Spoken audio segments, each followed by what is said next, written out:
All right, well, we're going to go ahead and get started. How is everyone doing today, my little tripsters? Today, we're talking about one of my favorite topics, which is branding your business.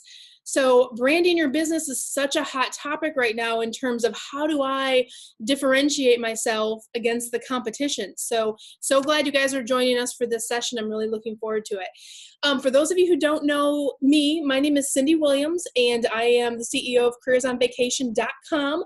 I have been in the industry for over 2 decades, and travel is absolutely my passion, but my number one passion is teaching people how to get into their abundance and start and grow their own travel businesses. So without further ado, we will get into branding your business for today. So branding your business, this is one of the small sections we teach in our Careers on Vacation program. So a snippet of the marketing module that we put together and train people on, but in a very important module and really the first one you need to do. So let's start with, what is branding? Do you guys know what branding is? Branding is really a marketing practice of assigning a name, a logo, a symbol, a design that differentiates you from other companies. And effective branding strategies will give you an edge in competitive markets, okay? So all of you recognize the Coca-Cola symbol, right?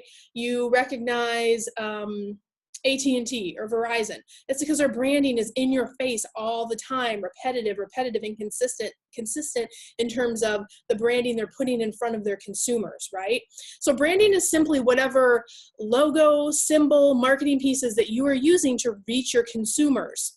Now, one of the things that people don't recognize is, in order for people to recognize, in order for consumers or the people that might buy your product, in order for them to even recognize your brand, to have a recollection of your logo, they have to actually see your brand at least 6 times before they're ever going to even recognize seeing your logo. For them to take an action on getting comfortable or potentially picking up the phone or clicking the book now or clicking more information about your company, they have to see you 9 to 10 times. So that repetitiveness in how you are getting your brand out there is so important, and the consistency of getting your brand out there, okay? So remember, 6 times before they even recognize you, 9 to 10 times before they're ever gonna take an action.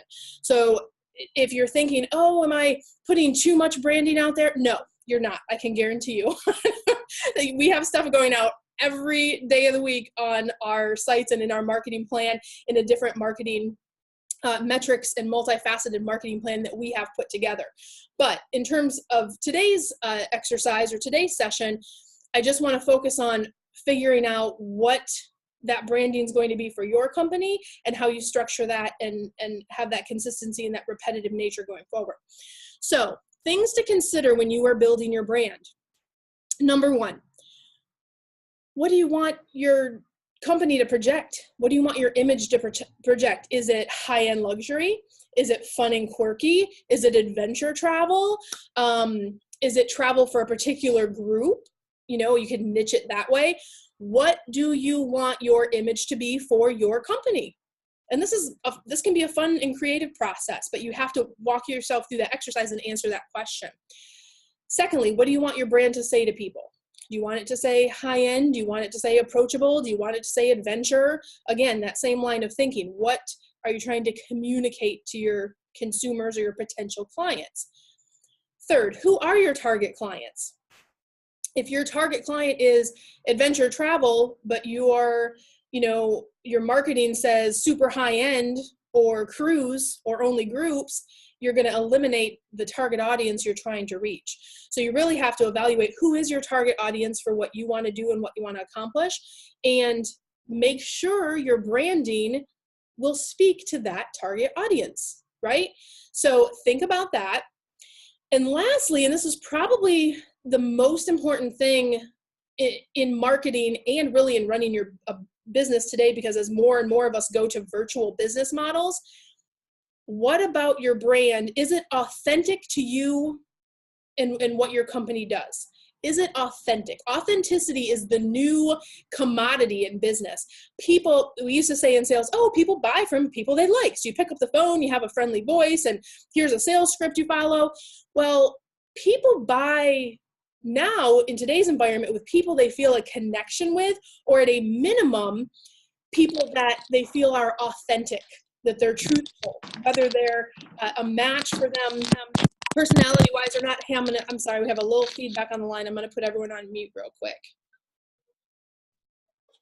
Just give me 1 second. Okay, I think I have that done.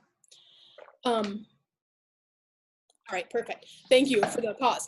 So with that authenticity piece, that is so important. People have to feel that connection. They don't even have to necessarily be the, a person you would hang out and have coffee with, but do you care about travel? Are you passionate about it?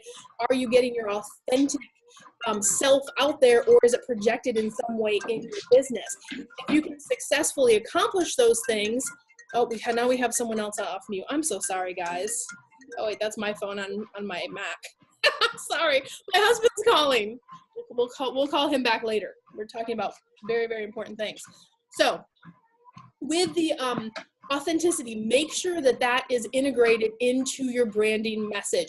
You can do that successfully and people feel a connection with you when they see your branding, they hear you, or are interacting on any of your sites or with any of your marketing. That is going to go a long way. So authenticity is key. Now, once you've answered those questions, then you want to start thinking about making sure you are building your brand. So building your creative. So the first part of that is a logo, right? If you are running a business, virtual, home, big business, playing it big, you need to have a strong logo, ideally with a tagline. And as you evaluate all of those things, what you want it to look and feel like, you need to make sure it is strong. So either if you're super creative, sometimes you can do it on your own, but I really recommend working with a designer or one of the services out there that does design creation, and get it to a finished place where you feel good about it. Do not, big tip, do not go generic with your logo. Don't have a planet with a plane going around it, because don't Google your logo. Please don't Google your logo. That's the part of the authenticity piece, right? People can see through that, or it looks like every other company out there. You have to have amazing branding if you want to stand out. You want to get picked. It's kind of like a popularity contest, okay? So a couple of things to remember. Once your logo and your tagline are where you want them and you're working with a designer. Oh, I think someone has me on phone. Hang on, guys. Hang on 1 second. Hang on, guys. Oh, there we go. I got it. Perfect. I was getting some feedback. So once your logo is exactly where you want it, your tagline is, then the fun stuff starts. So you're going to splash your logo and your tagline everywhere. It's going to be on emails, your website, your creatives, your client gifts, your products, business cards. If you do trade shows, it's going to be on the trade show tablecloths. It's going to be on all the mail. We have these little guys in our agency, but everything has our logo, everything has our tagline, and it's all consistent. So that's why it's important to have that logo and tagline strong, because it's going to become a huge investment when you start to build it into your marketing pieces, which is why it's really important you make good decisions. During logo creation, I also recommend that you do a poll. Do a poll with all your Facebook friends, or do a poll with family and friends, because sometimes the logo that you like or that you think is going to speak to your audience, go out to people who would be in your target audience and say, hey, which one of these speaks to you? And then from there, you might have a new perspective and you might actually end up picking a different logo. So, have the artist come up with 3 or 4 different ones, vote on it, do the one that feels most authentic to you, and then go for it. So with the next step you really want to do is before you go out and conquer the world with your brand new logo and you're feeling so great, you need to set up a brand standards worksheet. So what is a brand standards worksheet? You're confusing me. It's really simple, I promise. You just get a Word document, and on the Word document, you're going to have a couple of important things. You're going to have a copy of your logo. you're going to have your color palette. And if you haven't decided on what your color palette is, then what you're going to do is ask your artist that made your logo, and they can pull the colors out of your logo and tell you what those colors were. And it's not going to be like red, blue, and green. They're actually going to give you codes for that. They're called, oh, what are the names? I'll pull it in a second. Let me pull my sheet up actually to show you guys. So I'm going to show you my sheet real quick so you can kind of see what it looks like. I'm going to share my screen.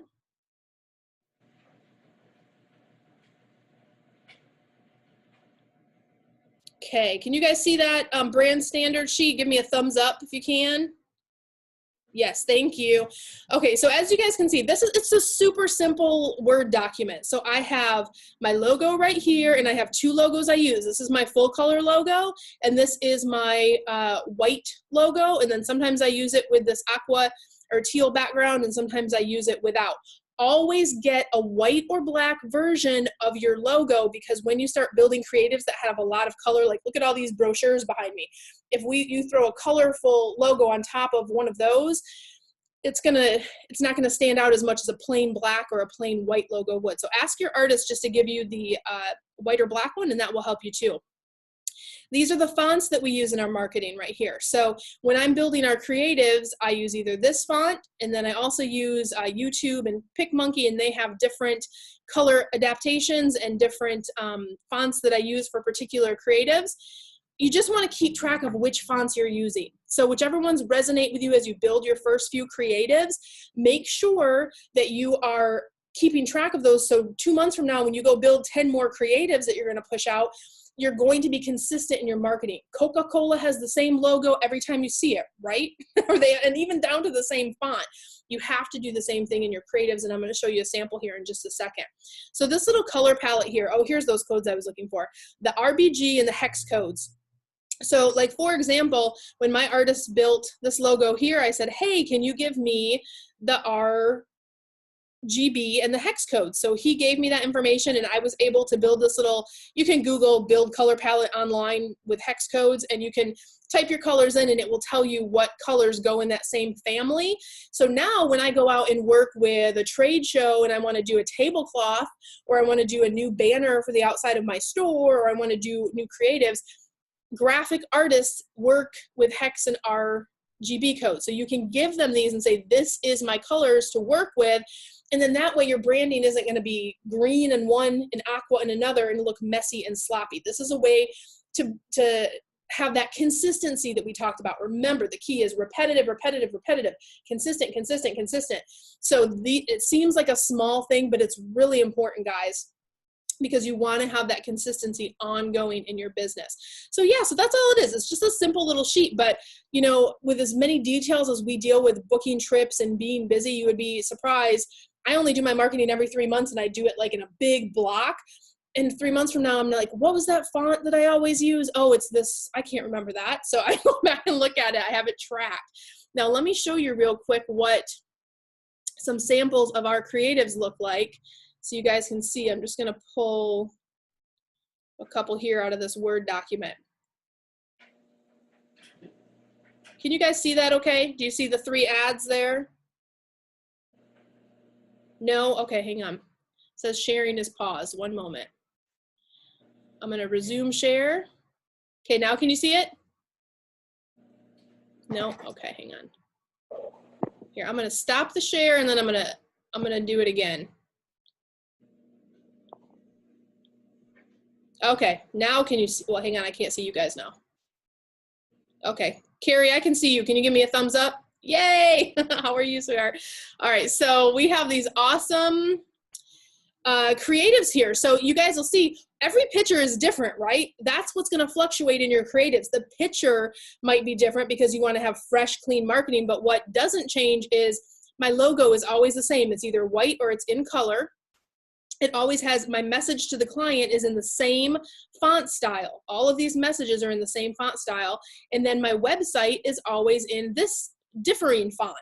But from creative to creative, the font I use for the website is always the same. My message to the client, that font is always the same. And then my logo is the same. So now I'm training my consumer to understand, oh, this is Tripsy. this is what they're saying to me. Do I need a vacation? Life's short, book the trip, awaken the explorer in you. That's the message to me, their consumer. So you're subtly just kind of training them in terms of as you begin to be more and more repetitive with getting your creatives out there. So, and then outside of the, those marketing creatives, there's also fun stuff. I'm going to scan down. So as you can see, we use our logo in note cards. We use it on magnets and business cards. We even have some of the fun little eye masks and luggage tags. We have baskets. These all have postcards in them. But you can see how we take that one logo and we use it everywhere. So the creation part of that is really important.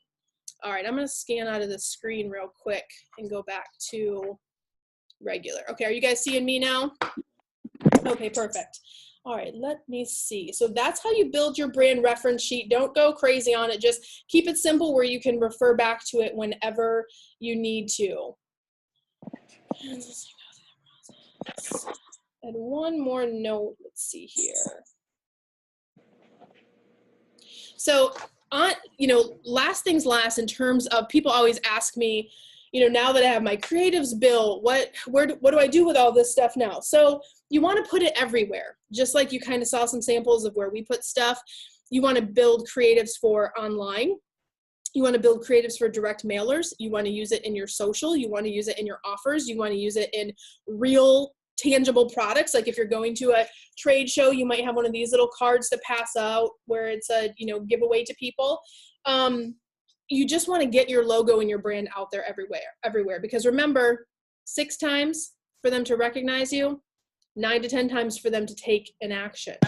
So in a nutshell, with branding, that's really the place you need to get started. Before you start marketing, you have to make sure that branding your business so it is a match for you and what you want to say to your consumers is exactly the message you want to send. So you have to do the work of, assessing the logo, getting just the right logo, testing the logo, and then when you're ready, then you want to get it built into your creatives. And then the next step really is to build the marketing plan, which in our Careers on Vacation program, marketing is actually 2 of our 9 modules. It's that big because understanding the importance of marketing is key. And we've talked a little bit about how to brand today. It's really just the tip of the iceberg. Understanding what marketing methods work in our industry, how to actually build the creatives that you just saw. How do I do that? How do I make a creative? A lot of people don't know. How do I make offers to my consumer? How do I leverage social media so I, get the most dollar out of my marketing? And how to assess the performance of your marketing. Marketing is not one thing. I hear a lot in our industry like, oh, I'm doing marketing over here, but I'm really not getting that many customers. Well, the reason you're not getting that many customers is your marketing plan is not diverse enough. Marketing in our industry, because you have to touch point people on so many levels to get them to even recognize you, you have to make sure you have a multifaceted marketing plan. And that's one of the things we teach you in Careers on Vacation. Does it make sense to have direct mail? How do I handle social? How do I do database mining? How do I do building creatives? How do I do an outreach in my community? What's guerrilla marketing? How can I leverage that? Those are all like next level marketing. And if you're really, going from the point where you're having a hobby business, because you can have a hobby business with a pretty logo, that's pretty achievable. But to really have a big business or to play it big with your own travel company, you have to go to next level marketing because that's what's going to get you those high paying clients and to help build your sales funnel where you have clients coming in and you can pick and choose. That's the next level of growing your travel business once you have your logo and that creative piece done. So really that's what I had on our agenda for today. Do you guys have any questions for those of you that are on the call that I can answer for you today? You guys are so easy. I love it. Well, listen, let me see if I have any last notes. I love to give tidbits away. If you guys want to know where I get these little guys like the luggage tags and the eye masks, I'll add that to the site later so you have a resource for that if that's something once you have your logo put together. And last but not least, if you are looking to really start or grow your travel business, or if you've been running your travel business like a hobby and you want it to be a real business, I encourage you to book a discovery call and see if you'd be a candidate for our Careers on Vacation program. Just go to careersonvacation.com and you can just click and book a call, and then we'll talk a little bit and see if it would be a fit for us mutually. And until then, I wish you guys so much love and abundance, and whatever your path is in travel, just have fun with it. That's what these careers are for. We're here to have fun and, you know, have great successful businesses and make enough money where you can be having a great lifestyle, number one, and you can travel as much as you want. That's what we do here. So listen, you guys have a great time. If you have any questions, or if you're not already in our group in Facebook, definitely follow the Careers on Vacation or request to join. And we're going to have more webinars coming up in the months to come, and we'll be posting some videos on our YouTube channel as well. All right, guys, take care. Bye-bye.